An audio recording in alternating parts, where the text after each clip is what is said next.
Ayo! Welcome to Benchwarmers, a WOSO podcast, episode 38. 38. Have you got a player for me, Allegra? I've got one for you. I've got a GOAT of the game, a GOAT of the WSL. I don't know how many minutes she got this week, but or how many minutes she got this season, but Becky Spencer is 38. There you go. Our Scott Carson of WOSO, to be honest. That's what I'm thinking. Just elite goalkeeping on the bench. But, I mean, she is maybe in some ways the ultimate bench warmer.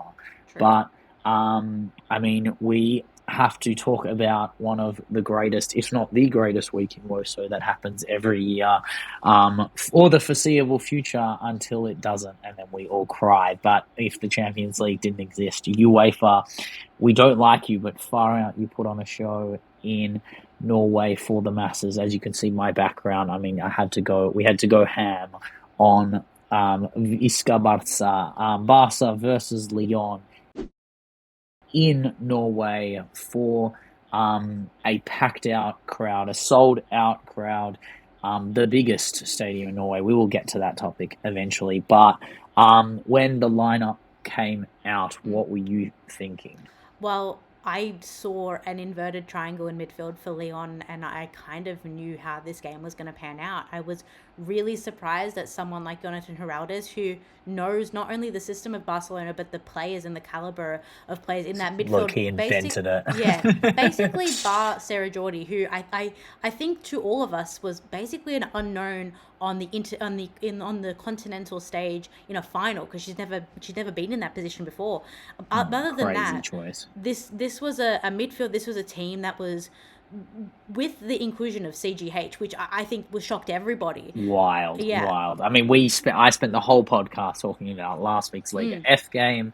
I mean, not starting Pina, not starting the player of the season in the Liga F in a final. I mean, Pina also proven herself in said Nations League finals as well. Like, there is, in my opinion, no logical reason other than the fact that Caro was clearly ready and did start the flow of the game. Like, they were doing very similar things to the things they were doing against Bayern, that like aggressive low cross, whether it to be to Salma Paruello or Alexia Putellas, is the go. They really do trust her to be that facilitator on the right. She's no longer the just cut in and shred through the fullback. They actually have given Lyon a semblance of respect. I'll be honest. I think there is a lot of respect in what they have put together this season, but ultimately the ability for Renard to track balls down, the ability for Engen to run with them, the ability for Salma to create her own thing on the left side. That battle was always going to be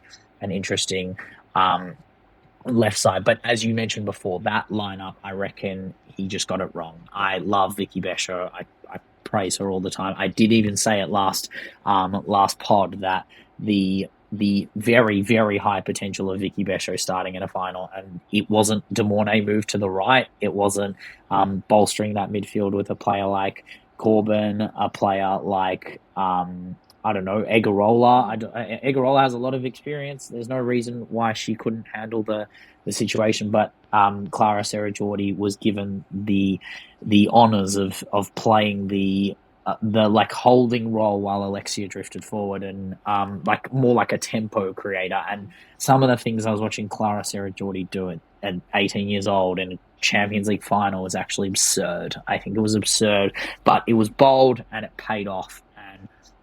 It paid off in the sense of creating flow and direct attacking display, but it felt like Lyon weathered that early storm quite well. I definitely agree, and I actually think that it's pretty clear and pretty easy to say that Lyon were the better side in the first 45 minutes.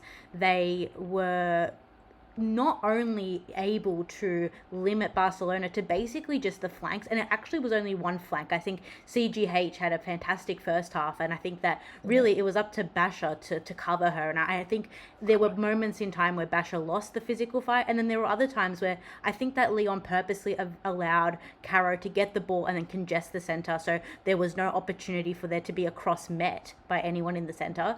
But I think that once the Lindsay Heaps goal came in, I think that they were not only wanting and very much it could have been the 1-0. It could have been a 1-0 killer. And but it was also, I think that they were spurred on by it. When it was chalked off, I felt like Lyon were the better of the two sides for that 20 minutes or more. I think CGH had until the half ended, yes. Yeah, I think CGH had the only real chance late. The Pio shot? No? The Pio shot as well. Yeah, that's a good point. The little chip. But that CGH one in extra time of the first half was probably the clearest opportunity I saw that was actually building as a unit moving up. And Pio's was simply just like a bit of transition football. It's a hard. It is a low XG chance. It's also very anti-Barca football. Yes. The what you would want that a lot. Play the ball over the top. They were forced to. Yeah, exactly. They were forced to, and that was because Giraldez was beating Romeu. Like he was making sure that the aggression of the fullbacks, even the fact that I thought Paruello was completely ghosting that first half. She did virtually nothing for about 70 minutes of this game, I'll be honest. I don't think she was anywhere near it. I think Ash Lawrence gave her the works, which is crazy, right, to say that was the reality of the situation. If anything, it would have been fair for any person to go, you know what, we didn't say this last week, but saying Salma Paruello's on Ash Lawrence next week, there's a brace coming, probably. And I mean, it looked like she locked her up very, very well for the majority of that game.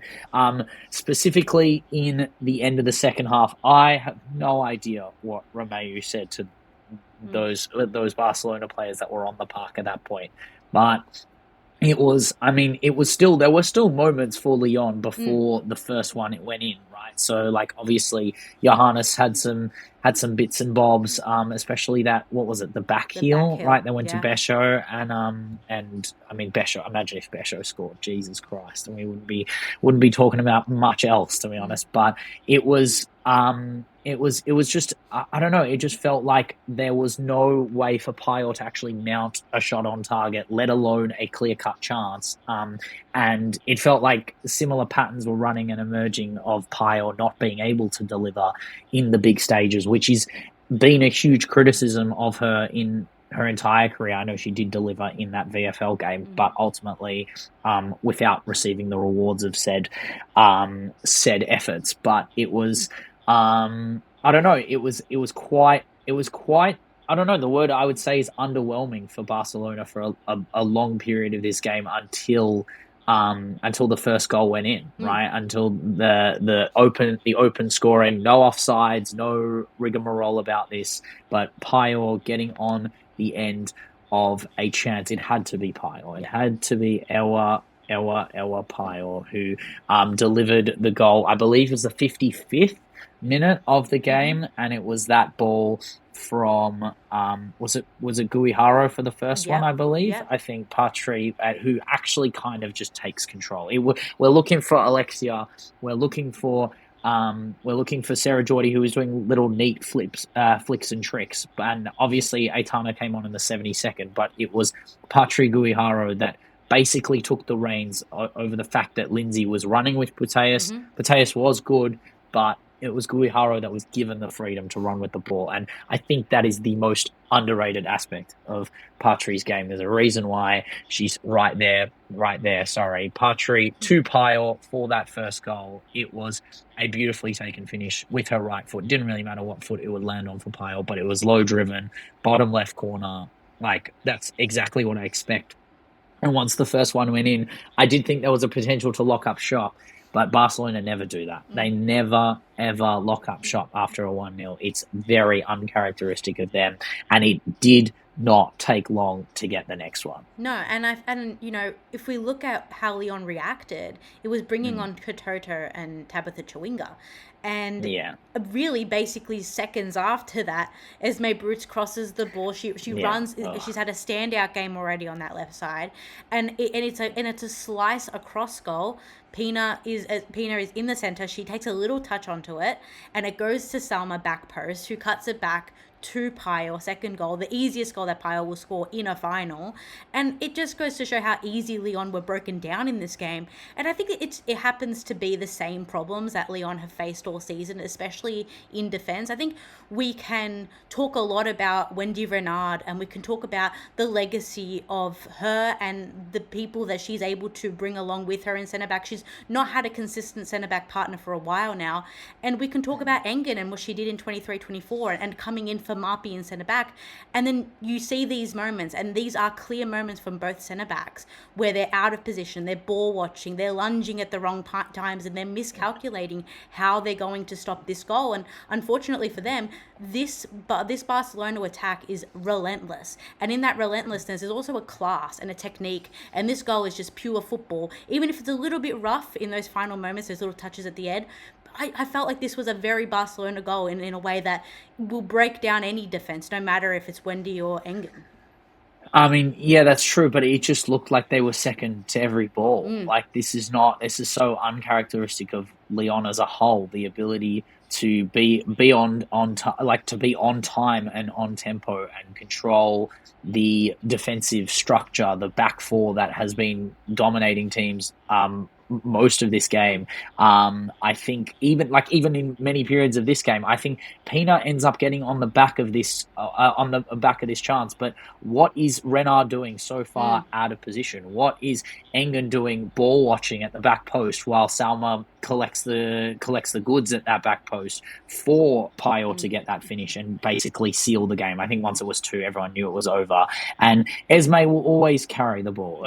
Puteas will always be a part of the attack, but it is the fact that they looked slow. Giraldez teams never look slow. The whole preview, I was talking about the speed and the precision. Like, I actually think they're a faster team than Barcelona. It's the technical brilliance that gets them ahead, but not in that midfield. Exactly. They got crucified, and on transition, no less. A team that never really has to focus or think about transitions against them, and a team that never thinks about transitions for them because they're both so much in possession. This was the turning point where all the chips started to fall for Barcelona's favour in terms of the 50-50s, the one-on-ones, and the heads drop at 2-0, and that sucks as well. But ultimately, I didn't know if they would get one back. Well, they looked like they were. They looked like they were going to get one back. I mean, literally seconds, like minutes after kickoff, they had a 1v1, and Cata Coll having one of the games of her career. So you were saying, I completely forgot that. You were saying that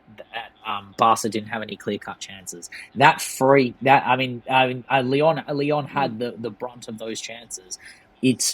The brunt of those chances were still efforts that I would expect Cata Coll to save. Don't get me wrong. Cata Coll had an amazing game. The one-on-one in the second half was masterful, kills off the game. But the way people were talking about Salma Basha's free kick, that should never be going in. That was never going in my opinion. Oh, that was going in. I think it was a good strike. It was going in. No. Like, it was on target, but the power on the free kick wasn't Salma. That wasn't Salma's perfect free kick. And you know why I know that is because you watch the clip and Salma's angry at herself. She's not going like, oh, it's been saved. She's angry at the way she took it, because she took it in a way that was like placement, not power. And Salma Basha, if that, like, Mapi Lyon would react the same if she did that kind of free kick, that low driven along the ground. That height is perfect for Cata Coll.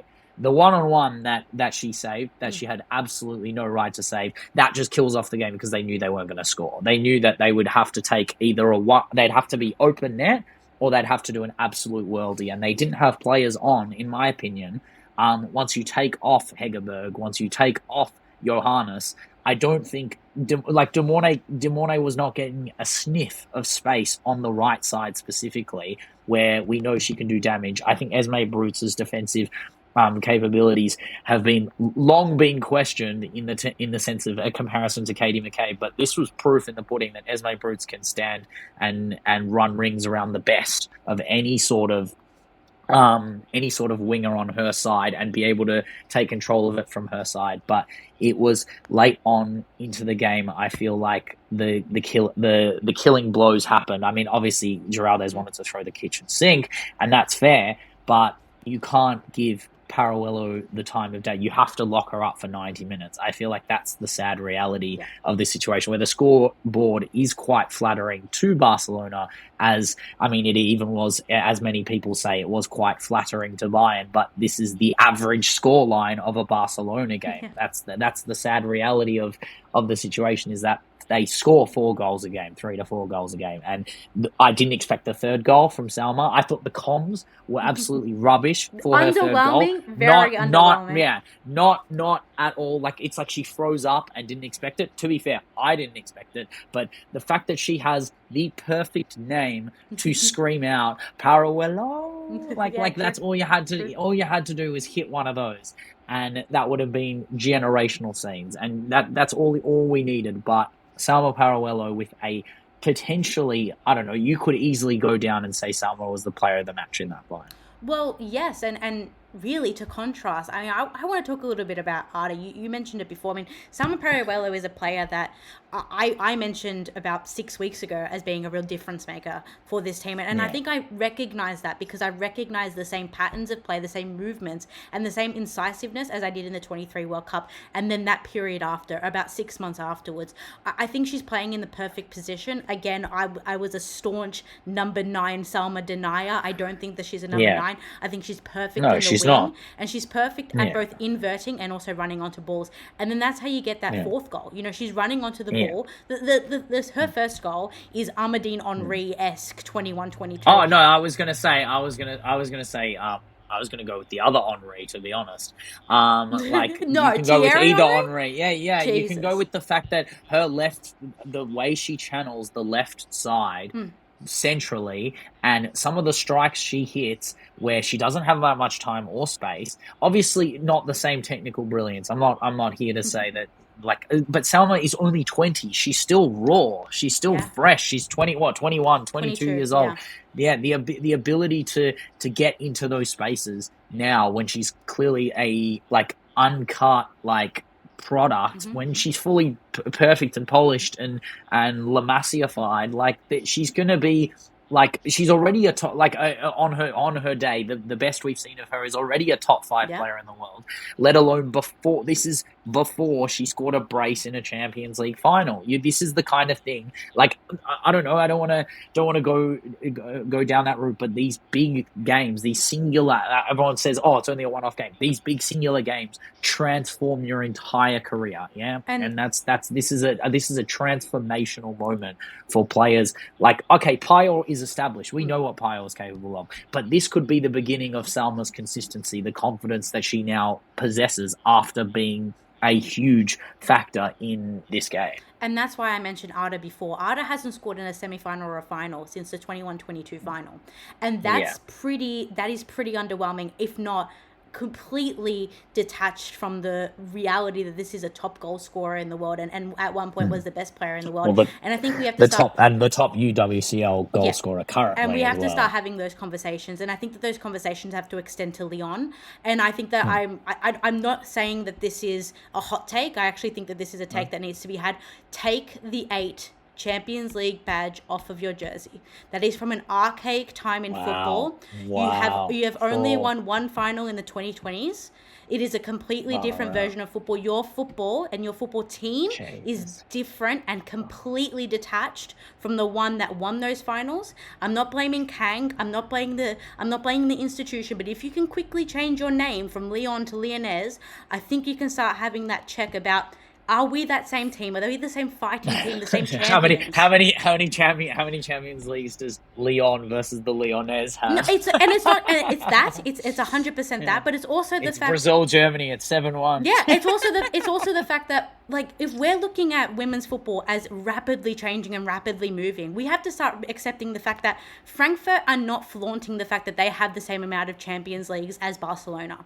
But Lyon make it a point to say that they have 8. They did not play like a Champions League team that's had 8. They haven't played since 2021-22 like they've had 8 Champions Leagues. I think if you can quickly take the name and change it and really just destroy the foundations of that football club, you might as well start from scratch and actually show that you want to build another 8. You want to start again and say that you're the same.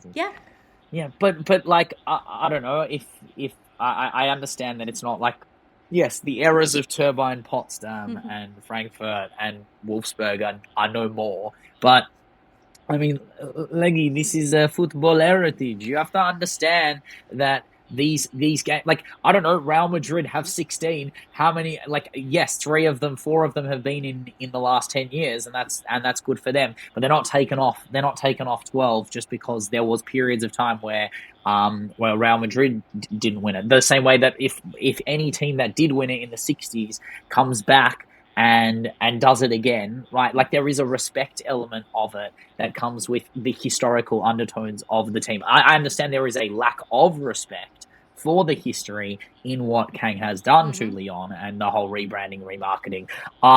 Whether that affects the football is up to interpretation. If you ask us, yes, there is a lot of manufactured, like, excellence that comes with the clientele of players, the quality of players. How many of the players on the field were like Renard is a winner. Renard is a winner. Ada is a winner that I don't think personally has many games to look at this year where I think about her genuine impact on the season, bar the domestic treble. Yes, in France, she can score a hat-trick in 8 minutes, but where are the performances been in Europe, right? Who are the players who are actually standing out, turning up for Lyon in this season that got them to the final? I mean, it was Yula Brand. Yula Brand was not unsighted, but relatively unimpressive in this final when we've seen her be unimpressive in bigger games before. Another player that I respect a lot who's sitting on the bench in Tabitha Chewinga, who was a big part of the reason why they ended up with such a relatively comfortable bracket on the way to the final,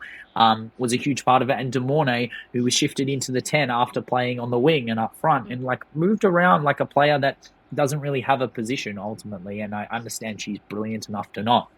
But we saw a Diani-less Lyon that definitely didn't have the same attacking output, didn't have the same fear factor.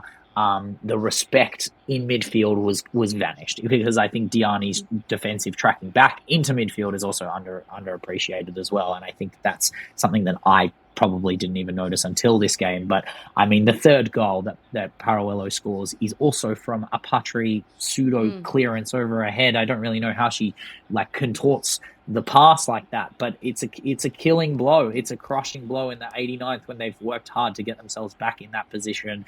I think it's a like the fourth goal was inevitable, just the run and carry and the aggression of it all. But the ball over the top to Payol, this is the difference, by the way. And that, like, I remember when we were talking about Bonmati when she was going for that first goal on her debut.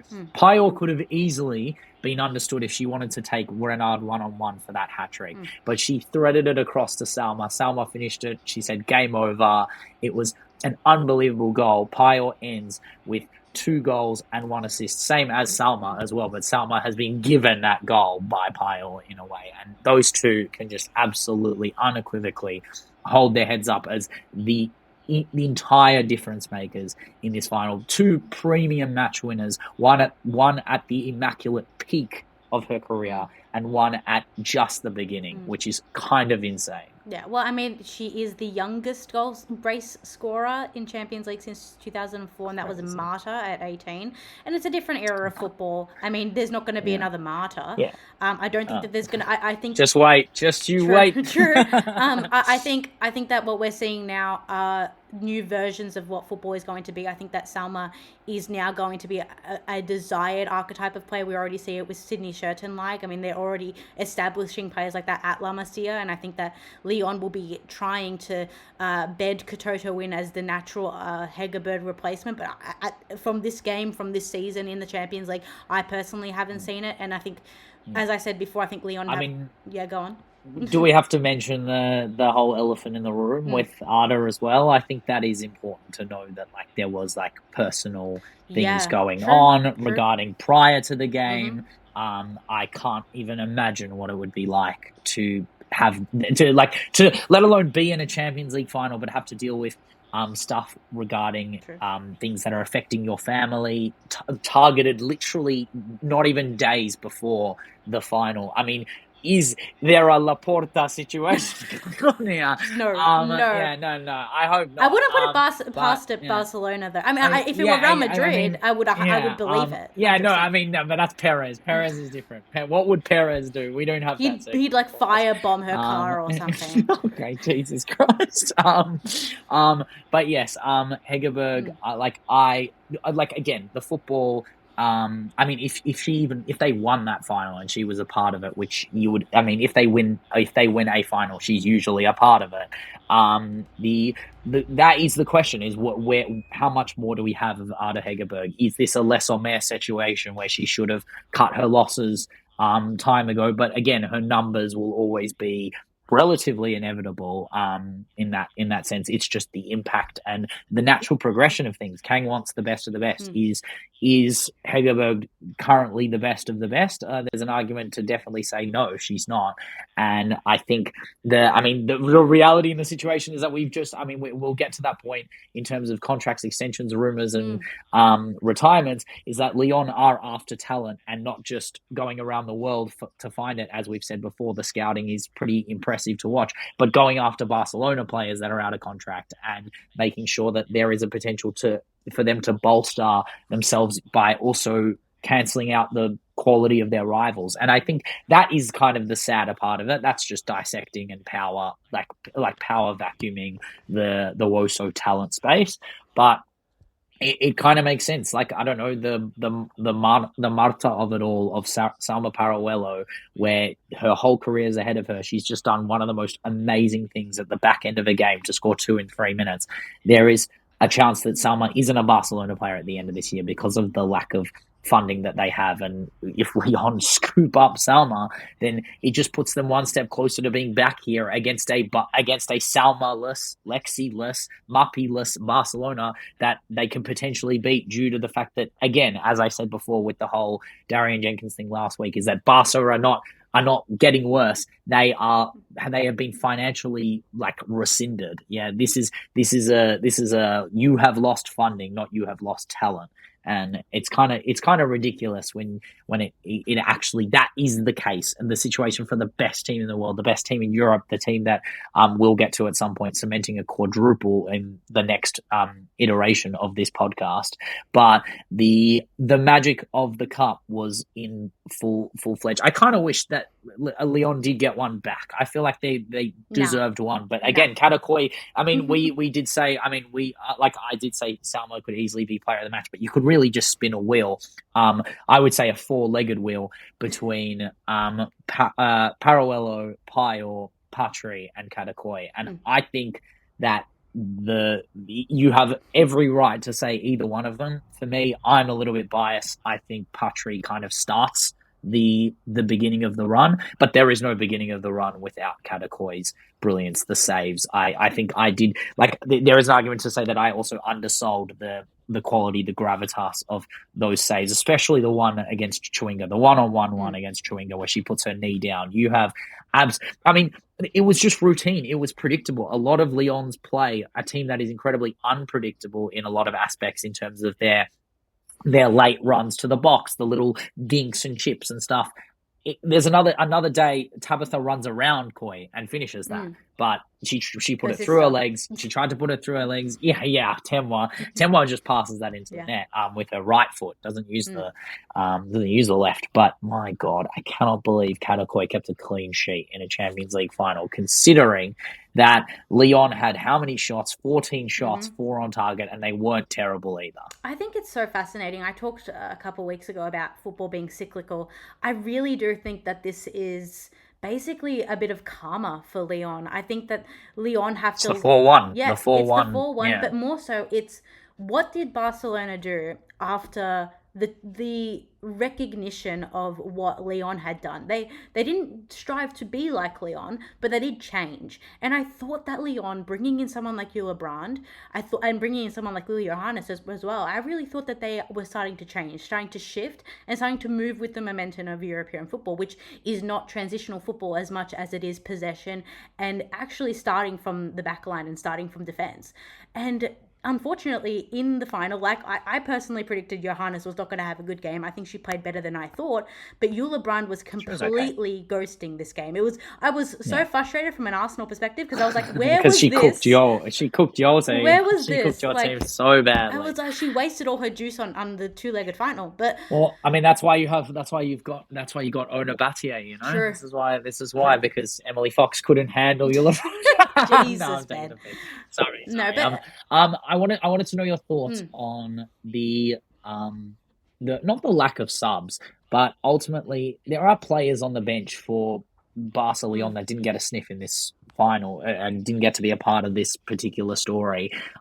Namely in Lyon, I would say I would feel hard done by if I was Sveva or Egarola. I think Egarola is also part of the reason that they are in this final in her performances against VFL specifically.